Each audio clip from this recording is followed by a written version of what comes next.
이제 교회에 와서 이렇게 처음 예배를 드리면서 이제 가장 첫 번째로 접촉하는 것 중에 하나가 바로 뭐냐면 사도신경입니다. 새벽에도 우리 다 같이 사도신경 하심으로 예배를 드리겠습니다. 그렇게 이야기를 하죠. 이 신경이라고 하는 것은 영어로 크리드라고 하는 말을 씁니다. 크리드라고 하는 말은 다른 말로 말하면 신조입니다. 신조, 믿을 신자. 내가 지금 믿는데 무엇을 믿고 있느냐? 그러니까 내가 믿는 믿음의 가장 중요한 내용, 믿음의 가장 본질적인 요소를 우리가 이야기할 때 신조라, 크리드라고 하는 말을 그렇게 씁니다. 우리가 무작정 그냥 믿습니다 그렇게 말하진 않거든요. 그 믿는 바 대상이 누구이고, 그리고 내가 믿는 믿음의 구체적인 내용이 뭐냐라고 하는 것을 이야기할 때 영어로 크리드, 신조라고 하는 그런 말을 씁니다. 그러면 우리가 예배 시간마다 이 사도신경을 암송을 할까? 그 이유가 있습니다. 여러 가지 암송할 것이 몇 가지 있습니다만은 십계명도 암송할 수 있겠고요. 그런데 왜 구태여 사도신경을 예배 시간마다 암송을 하는 이유가 무엇일까? 세 가지의 이유가 있습니다. 첫째로 이 사도신경은 성경의 축소판입니다. 성경 66권에 이 진리의 말씀을 이렇게 엑기스로 딱 모아서 이렇게 형성된 것이 사도신경이에요. 그래서 우리가 사도신경을 암송한다는 이야기는 성경을 암송하는 것하고 똑같습니다. 성경 전체를 이렇게 집대성하고 또 모으고 모아서 이렇게 완성된 것이 사도신경이거든요. 그래서 우리가 예배 시간마다 사도신경을 암송을 합니다. 두 번째로, 왜 우리가 사도신경을 예배 시간에 암송을 할까? 교회가 바로 이 사도신경 위에 세워져 있습니다. 이제 교회는 다른 곳에 세워진 것이 아니라, 여러분, 이 사도신경, 신조, 첫 번째 성경에 나타난 사도신경, 이건 자신의 신앙의 고백이거든요.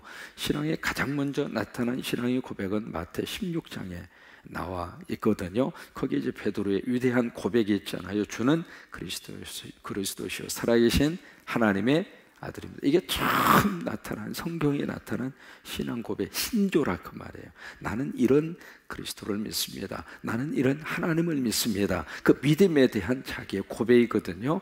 그래서 첫 번째 고백이 거기서 나오고, 그 다음에 이 사도신경을 통해서 성경 전체가 이 말씀 위에 있다고 하는 그 고백에 세워진 믿음의 공동체가 교회란 말이에요. 그래서 우리가 교회 나와서 예배 드릴 때마다 가장 먼저 사도신경을 그래서 암송하는 거예요. 그리고 세 번째는, 이 사도신경을 왜 예배 시간에 암송하는가? 바로 공적 신앙 고백이기 때문에 그렇습니다. 이 사도신경은 개인의 신앙 고백이 아닙니다. 공적인 신앙 고백이에요. 우리 모든 성광교회 교인들이 함께 한 목소리로 고백할 수 있는 신앙의 고백이 사도신경이에요. 그래서 우리가 예배 시간마다 사도신경을 암송하는 거예요. 따라서 한번 해보실까요? 성경이 축소판, 교회가 세워진 기초, 공적 신앙 고백. 그래서 사도신경을 암송하는 거예요.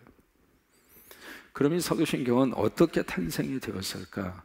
전설에 그렇게 이제 이야기를 합니다. 사도는 기억하시잖아요. 예수님이 직접 뽑은 12명의 예수님의 제자들인데, 그 사도들이 한 문장 한 문장 그렇게 불러서 그것이 모아져서 사도신경이 됐다. 그건 전설입니다. 그렇게 형성이 된 게 아니에요.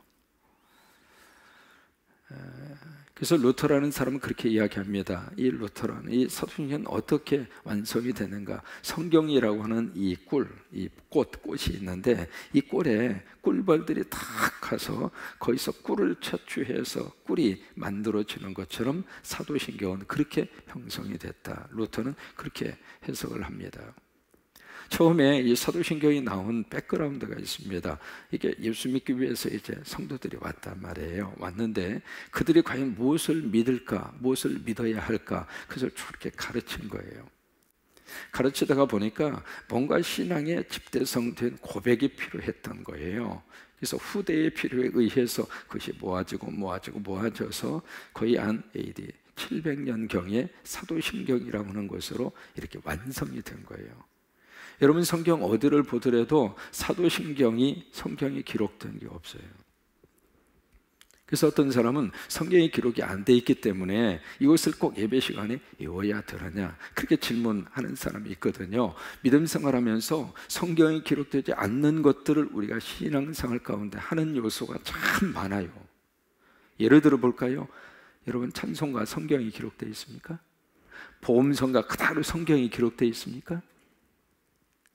아니잖아요.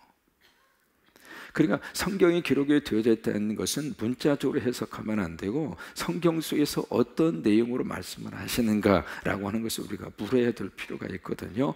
그러니까 사도신경도 성경이 안 나오니까 외우지 말아야 된다, 그것은 안 맞는다 그 말이에요.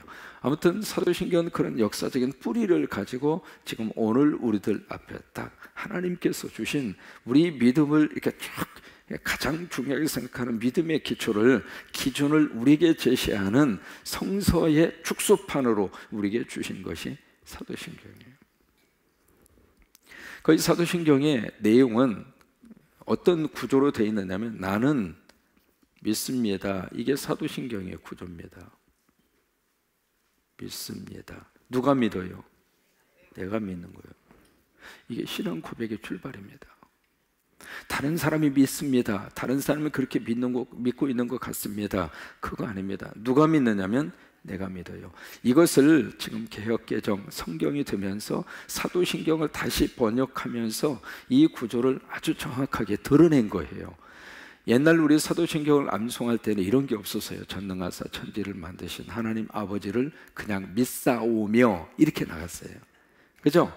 옛날 우리가 외웠던 사도신경은 그런 구조예요. 근데 이게 개역개정으로 바뀌면서 원래 사도신경의 구조를 그대로 잘 이렇게 표현을 한 거예요. 그래서 나는 믿습니다. 나는 믿습니다. 한번 해보실까요? 나는 믿습니다. 그래서 이 사도신경의 출발은 다른 사람의 믿음의 내용을 내가 대신 이렇게 암송해 주는 것이 아니라 내가 믿는.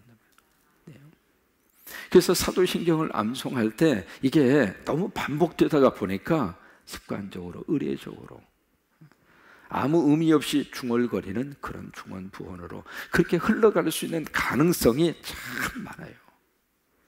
남들이 외우니까 외우기 바쁘고 이렇게 같이 사도신경 외우다 보면 참 별 현상이 다 나타나요. 어떤 사람은 성질이 급해서 무슨 암송대에 출전할 것 같아. 그래서 나는 어떤 사람은 중간 하고 있는데 이미 다 아멘하고 끝나버렸어.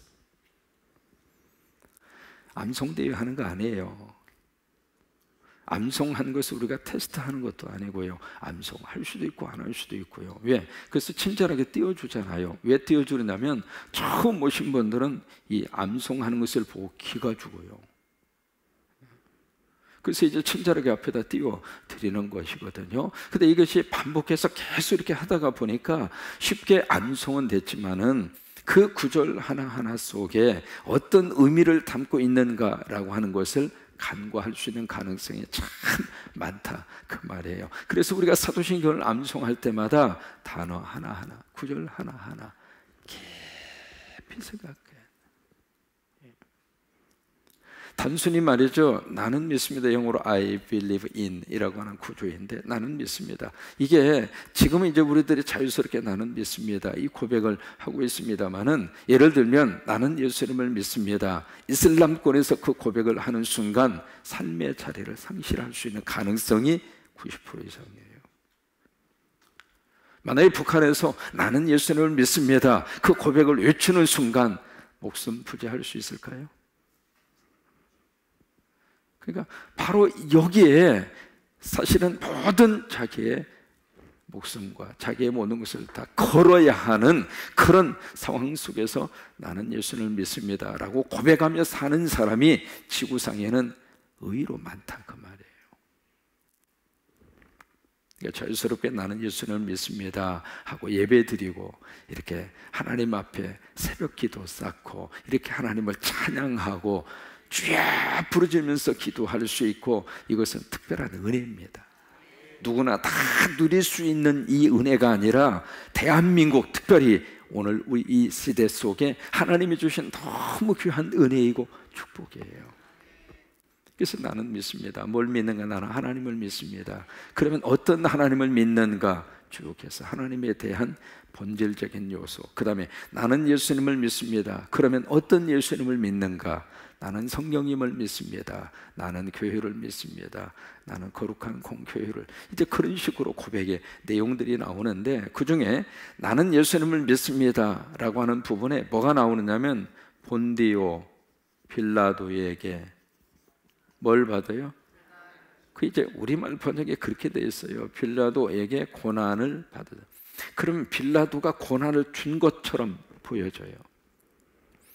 그러니까 빌라도가 고난을 준 건 사실이죠. 근데 빌라도만 고난을 준 것으로 생각한다고요. 이제 그 말이 아니라 본디오 빌라도라는 사람이 총독으로 있는 그 시절에, 그래서 언더라고 하는 말을 영어에 쓴 거예요. 그 사람이 통치하고 있었던 그 영향권 하에 있을 때 예수님이 고난을 당하셨다, 그 말이에요. 그래서 그 예수님의 고난, 십자가에 대한 문제를 이사야 53장에서 아주 요약을 해서 쭉 우리에게 1절부터 시작해서 12절까지, 여러분 이 내용이 중요하기 때문에 일주일 동안 계속 십자가에 대한 문제를 같이 묵상하고 같이 나누고 그러고 있습니다. 여기에 본디오 빌라도의 고난을 받으사라고 하는 것은 무엇을 말을 해주고 있느냐면, 예수님의 고난이 역사적 사실이라고 하는 거예요. 역사적 사실. 사실이라는 것을 영어로 팩트라고 그래요. historical fact다. 예수님의 고난은 역사적 사실이다, 그 말이에요. 왜? 본디오 빌라도라고 하는 사람이 역사적인 인물인 것처럼 그가 실질적으로 역사 속에서 로마의 정부에 의해서 유대 지역을 관할할 수 있는 총독으로 임명을 받고 총독의 일을 했던 역사적 인물인 것처럼, 예수님의 십자가와 고난은 꾸며낸 이야기가 아니라 역사적 사실이다. 그것을 사도신경 속에 이 단어를 통해서 우리에게 말씀을 하고 있는 거예요. 왜 이 문제가 나왔는가? 그 당시에 초대교회에 십자가에 대한 사건에 대해서 여러 가지 많은 이단들이 그렇게 탄생을 했습니다. 그 이단 가운데 어떤 이단이 있었는가? 가현설이라고 하는 것을 주장하는 이단들이 있었어요. 가현설. 가라고 하는 것은 거짓가, 거짓 가현, 나타날 현, 거짓으로 나타났다, 그 이야기예요. 이게 무슨 얘기냐면, 예수님이 십자가에서 돌아가셨는데 진짜 그 하나님의 아들이 인간이 돼서 십자가를 지신 것이 아니라 그냥 가짜로 나타난 것뿐이다. 그래서 죽는 것처럼 그렇게 보여진 것뿐이고 실질적으로 인간 예수 그리스도가 죽은 것은 아니다. 그것이 가현설입니다. 거짓으로 나타났다가 사라졌다, 그 말이에요. 그런 이제 잘못된 이단들이 교회 속에 이제 들어오는 그 순간에 이 사도신경을 통해서 예수 그리스도의 고난은 역사적 사실이다 라고 하는 것을 못을 박는 거예요.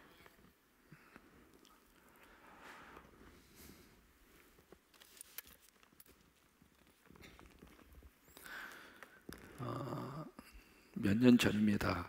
이제 그 장로님들하고 같이 성지순례를 갔어요. 그렇게 의도했던 이유가 있습니다.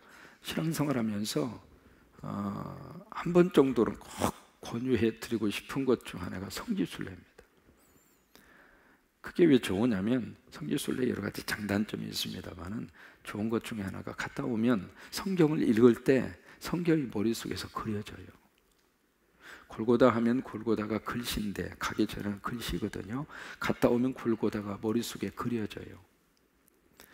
어느 지역이든지 그러잖아요. 갔다 오면 그 지역이 그냥 지역으로 끝나지 않고 머리로 이렇게 한라산, 영실, 어루무, 이번에 제가 아이들하고 갔다 왔거든요. 영실로 해가지고 쭉 올라가서 거기 꼭대기 가서 컵라면을 먹으려고 딱 도착했는데, 제가 이제 한 10시 한 50 몇 분에 도착을 했어요. 잠깐 기다리러 하고 화장실 갔다 오니까 세상에 거기서 부분 파업을 한다고 종이 딱지를 딱 붙여놓은 거예요. 그 파업 시간이 11시부터 오후 1시 반까지. 내가 10시 58분에 도착했는데, 도착하자마자 바로 컵라면을 시켰으면 거기서 먹을 수 있었는데, 내가 화장실을 가는 바람에 기다리는 동안에 거기에 부분 파업 알리는 종이 똑지 붙어가지고 창문만 구다 보다가 못 사먹고 그냥 왔어요. 그래서 영치를 갖다 오르목으로 내놨거든요. 저는 갔다 온 지역이기 때문에 머릿속에 그려진단 말이에요. 그런 것처럼 성경을 읽을 때 성지순례를 갔다 오면 그 지역 자체가 머릿속에 그려진다 이 말이에요. 그래서 장로님들하고 같이 가십시다. 가장 먼저 할 일이 이겁니다. 그래서 같이 갔어요. 같이 가서 거기 이제 골고다 언덕이 이렇게 쭉 이렇게 거기 돼서 비아 돌로로사라고 하는 그 길이 있거든요. 그래서 이제 빌라도의 법정에서부터 시작을 해서 골고다 언덕까지 걸어가는 비아 돌로로사 슬픔의 길이라고 하는 길이 있습니다. 그쪽으로 이제 같이 십자가를 메고 두 줄로 쫙 서서 그래서 뒤에서 찬송을 부르고 나는 십자가를 지고 그리고 이제 쭉 골고다 언덕으로 올라가는 거예요. 올라가는데 그 양쪽에 아랍 사람들이 그 준비하게 해서 기념품을 그렇게 많이 팔아요. 그래서 비아 돌로로사가 길이 아주 좁아요. 좁고 그렇게 아주 복잡한 도로예요. 그 길 자체가. 근데 이 십자가를 딱 메고 둘러로 딱 서서 웬 말인가 나를 위하여 주시 이제 찬송을 부르면서 쭉 이렇게 가는데 상황 자체가 그렇게 십자가에 집중하고 찬송을 부를 만한 상황이 아니에요. 그런데 참 묘한 걸 발견을 했습니다. 뭐냐면 십자가를 딱 쥐고 두들로 딱 서는 순간 이미 영적으로 십자가 중심으로 모아지는 거예요. 다른 사람이 뭐라고 하든지 다른 사람이 어떤 시선으로 바라보든지 전혀 개의치가 않더라고. 그냥 찬송에 집중할 수 있고 십자가에 집중할 수 있고 그때 참 귀한 걸 내가 깨달았어요. 어떤 상황 속에 있더라도 십자가의 영성으로 서 있으면 십자가만 보이는 거예요. 십자가의 은혜만 내 속에 확 하고 밀려오는 거예요. 누가 뭐라고 그래도 누가 저기 하더라도 그게 관여치가 않는 거예요. 그래서 골고다 언덕에 타고 오면 거기에 성묘교회라고 하는 교회가 있습니다. Holy Sculpture라고 하는 교회가 있어요. 예수님이 이제 잠깐 십자가에 달리셨다가 무덤에 묻히시기 전에 거기 큰 돌멩이 위에 예수님 잠깐 누우셨고 뭐 그건 한 전설입니다. 그렇게 해서 십자가 그 무덤에 잠깐 계시다가 부활하신 바로 그 골고다라고 하는 게 해골의 언덕이거든요. 언덕같이 생긴 그 지역인데 거기에다가 기념 교회당을 만들었어요. 그래서 거기를 성묘교회라 그렇게 이야기하는데 그 성묘교 들어가는 입구에 광장이 있습니다. 그 광장에 십자가를 딱 갖다 놓고 십자가 중심으로 쭉 같이 둘러앉아서 그 자리에서 무릎 꿇고 같이 통성으로 기도하고 그런데 그 순간에 그 기도는 가슴에서 나오는 뜨거운 기도예요. 그런 걸 느꼈어요. 질문합니다. 그러면 왜 하나님은 예수 그리스도가 십자가의 고난을 통해서 이 세상에서 그렇게 그 죽음을 맞이하게 하셨을까? 다른 방법이 있을 터인데 왜 하나님은 십자가를 선택하도록 예수님을 그렇게 인도하셨을까? 그렇죠? 그 질문을 우리가 던질 수 있어요. 그 이유는 그 방법이 밖에 없으니까. 그 방법밖에 없으니까 하나님이 그 방법을 선택하신 거예요. 다른 방법으로 인간을 구원할 수 있는 길이 만약에 있었다면 하나님이 그 방법을 선택하셨을지도 몰라요. 그러나 구약부터 시작을 해서 전체 쭉 말씀의 문맥 속에서 하나님은 그 방법밖에 없었어요. 왜요? 생명은 생명을 죽어야 생명이 나옵니다. 모든 하나님의 이치가 그렇습니다. 생명을 투자해야 생명이 나옵니다. 그게 생명의 이치입니다. 아이가 이 세상에 태어날 때 엄마는 자기의 목숨을 바치는 거예요. 애를 낳는다는 이야기는. 그러니까 생명을 바쳐야 생명이 나오는 거예요. 살아있는 씨앗을 땅에 심어야 그 씨앗을 통해서 다시 생명이 나오는 거예요. 죽은 것을 심으면 안 나와요. 그런 거 똑같은 원리입니다. 예수의 생명이 희생이 되어져야 하나님의 생명을 예수 그리스도의 희생을 통해서 얻을 수 있다 그 말. 그래서 십자가를 선택하셔. 또 십자가는 하나님의 사랑의 가장 직접적인 모습을 우리에게 보여주고 있는 것이 십자가예요. 하나님의 사랑의 진실성, 하나님의 사랑이 너무 귀한 거. 그 십자가를 볼 때마다 우리는 그 고백을 늘 십자가로부터 들었으면 좋겠어요. 나는 너를 사랑한다. 너는 나에게 있어서 너무 귀하고 소중하다. 오늘 1절로 3절이 바로 그거예요. 사람들이 예수 그리스도 그를 봤을 때는 흠모할 만한 것도 없고, 왜? 사람은 외모밖에 안 봐요. 그래서 오늘 2절에서도 그렇게 말씀을 하시고 있잖아요. 우리가 보기에 흠모할 만한 아름다운 것이 없도다. 그게 사람이에요. 사람은 다 외모밖에 안 보거든요. 근데 그것은 사무엘도 마찬가지였거든요. 이새의 아들 엘리압 딱 봤을 때 외모를 보고 하나님이 선택했구나 라고 기름 부으려고 하잖아요. 근데 하나님은 외모를 보시는 것이 아니라 중심을 보신다 그러잖아요. 그러니까 내가 나를 볼 때 해도 그냥 내가 나를 보면 만족하지 않는 부분이 의외로 많아요.